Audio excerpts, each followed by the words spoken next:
modul 1.4 saya, yang mana di modul 1 ini ada 4 modul. Yang pertama, modul 1.1 yaitu tentang filosofi Ki Hajar Dewantara, yang mana di sana menjelaskan tentang bahwa murid adalah kita tidak boleh banyak menuntut kepada murid, kita hanya bisa menuntutnya sesuai dengan kodrat dan kemampuan yang mereka miliki, sehingga mereka nantinya bisa menjadi seorang pelajar yang merdeka belajar dan akan menjadi profil pelajar Pancasila nantinya. Modul 1.2 yaitu tentang peran dan nilai guru penggerak. Di sini peran nilai guru penggerak ini ada nanti tentang mandiri, bagaimana seorang guru nanti melaksanakan tugasnya dengan sendirinya. Yang kedua ada inovatif nantinya, inovatif itu menciptakan inovasi dan pengembangan barunya. Yang ketiga ada kolaboratif, yaitu tentang kerjasama antara guru dan teman sejawat dan kepala sekolah atau warga sekolah yang ada. 1.3 yaitu tentang pembuatan visi gerak. Visi gerak di sini ada sosialisasikan sama kepala sekolah dan beberapa teman, yaitu ada di depan visi guru penggerak yang saya buat, yaitu terwujudnya peserta didik yang merdeka belajar yang berkembang sesuai kodratnya, berkarakter, Minangkabau yang literat. Maksudnya yang literat di sini adalah pada tahun 2017 kita telah melaksanakan GLS, yaitu gerakan literasi, yang mana saya akan membangkitkan kembali dengan menciptakan minat baca anak kita lagi. Karena di sini keselamatan anak kita banyak di dalam membaca. Yang keempat modulnya yaitu 1.4 yaitu tentang budaya positif. Dalam budaya positif ini sebelumnya pada zaman fenomena sekarang ini sangat mengkhawatirkan sekali tentang bagaimana karakter anak kita. Sebagaimana anak kita adalah generasi penerusnya. Jadi bagaimana kita seorang guru nantinya kita harus menerapkan budaya positif sehingga mereka tidak terjerumus dengan pengaruh dari luar, apalagi gaya tren luar di sana. Dan ada pengaruh negatif yang banyaknya, terus perkembangan teknologi yang sangat besar sekarang yang bisa membuat pengaruh negatif yang banyak bagi peserta didik kita.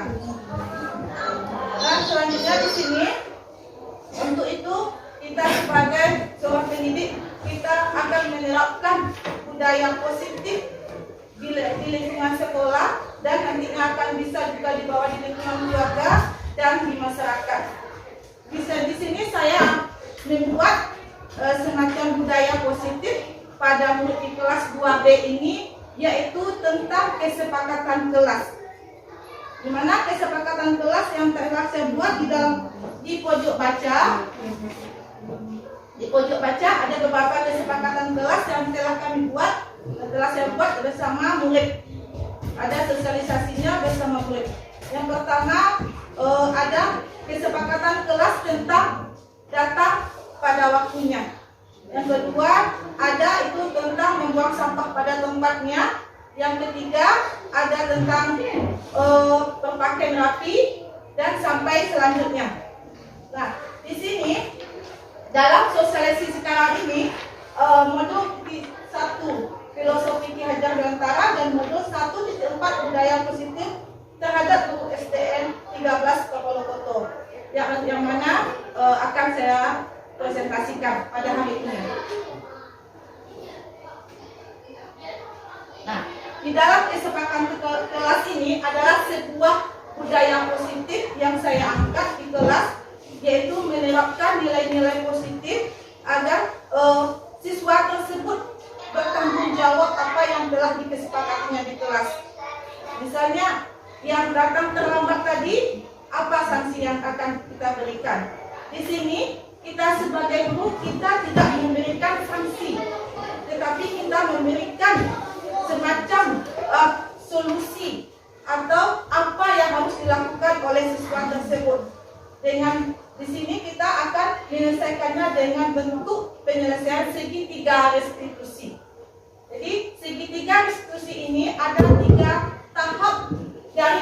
kontrol yang akan Assalamualaikum kita warahmatullahi wabarakatuh. Kami yang akan kita lakukan nantinya kepada siswa yang telah melanggar kesepakatan yang telah kita buat.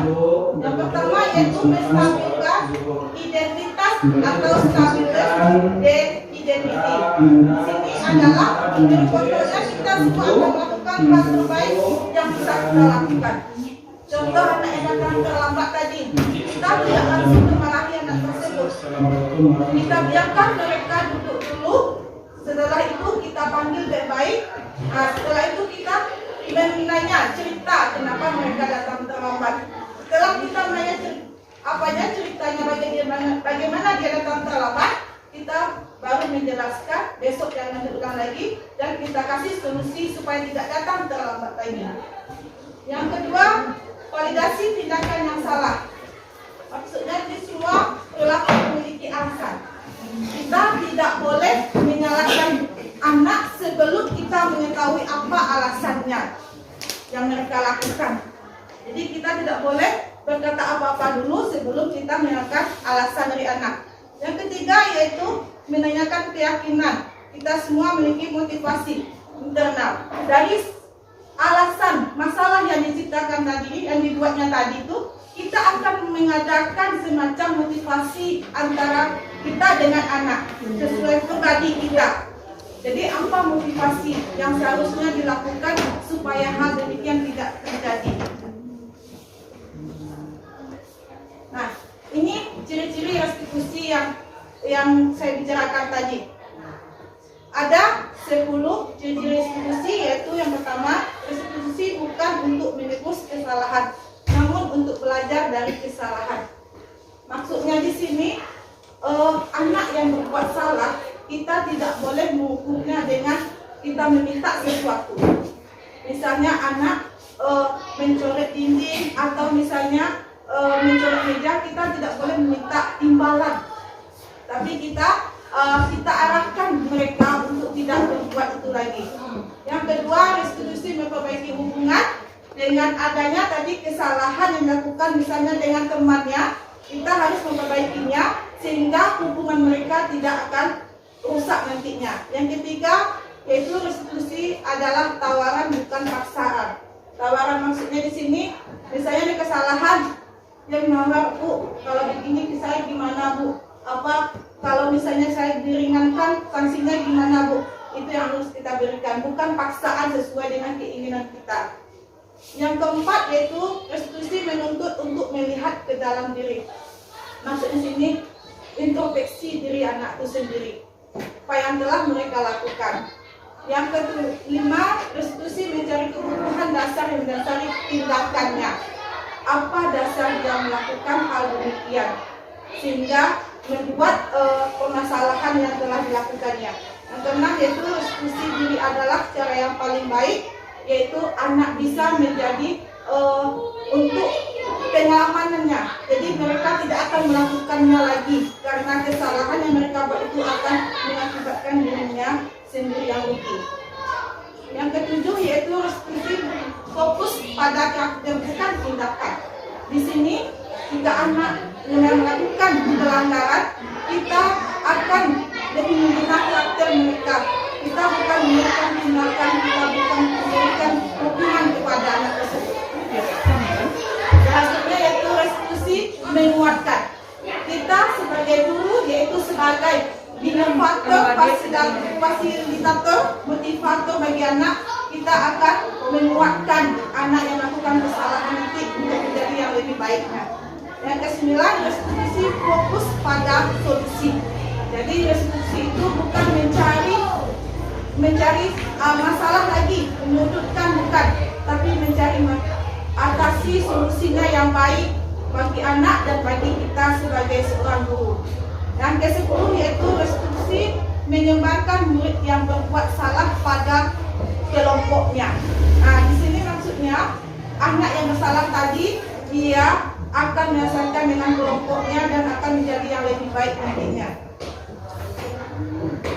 Nah, apa itu segitiga restitusi? Restitusi itu adalah sebuah proses menciptakan kondisi bagi murid untuk memperbaiki kesalahan mereka itu sendiri. sehingga mereka bisa kembali pada kelompok mereka dengan karakter yang lebih kuat tadi. Jadi pada contoh yang saya contohkan tadi, siswa yang datang terlambat.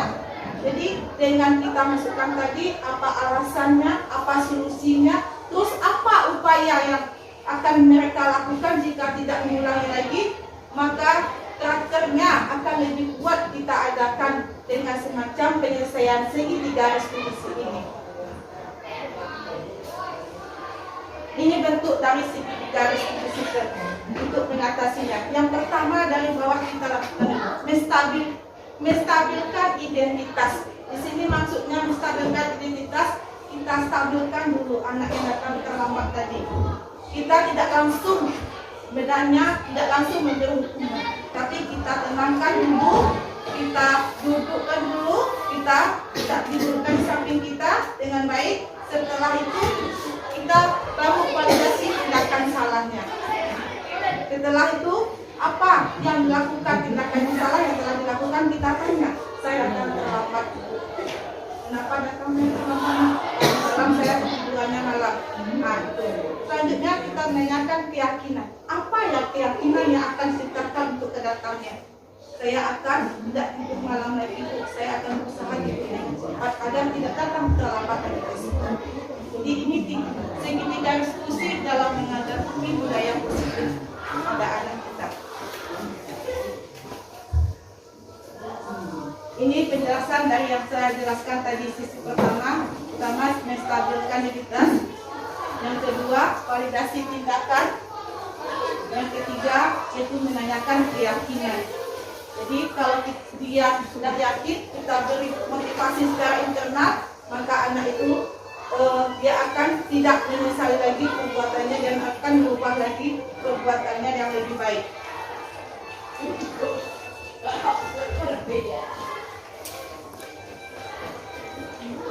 Nah, itulah tadi tentang segitiga restitusi. Ini ada sebuah contoh segitiga restitusi yang dilakukan oleh seorang siswa.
Nah, itulah tadi video tentang sertifikat diskusi yang dilakukan oleh Yosi sendiri dengan siswa di kelas 2B.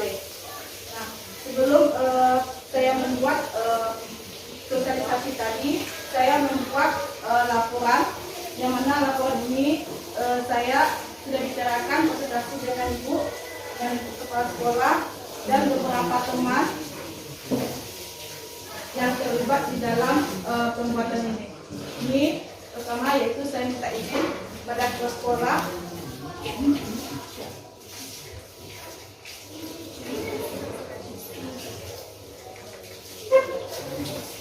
ini laporan hasil nyata segi 3 provinsi.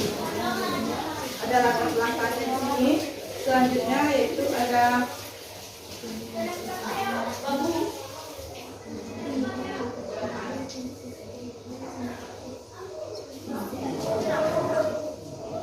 deskripsi aksi nyata yang saya lakukan, tujuan aksi nyata itu sendiri, tolak ukur keberhasilan, tindakan yang dilakukan, dukungan yang dibutuhkan, hasil nyata yang tercapai, rencana perbaikannya untuk di masa datang, dokumentasi. Di sini ada beberapa. Pertama, kita izin kepada kepala sekolah, terus mensosialisasikan ini. Ini fotonya belum saya masukkan karena kegiatannya baru sekarang. Nanti dimasukkan yaitu foto dengan videonya. Kita membentuk timnya juga belum. Nanti insya Allah. Terus pengenalan budaya positif ini tentang pembuatan kesepakatan kelas yang telah dilakukan pada siswa. Dan ini hasil kesepakatan kelasnya. Dan di sini saya juga masukkan penyerapan gerakan literasi di kelas.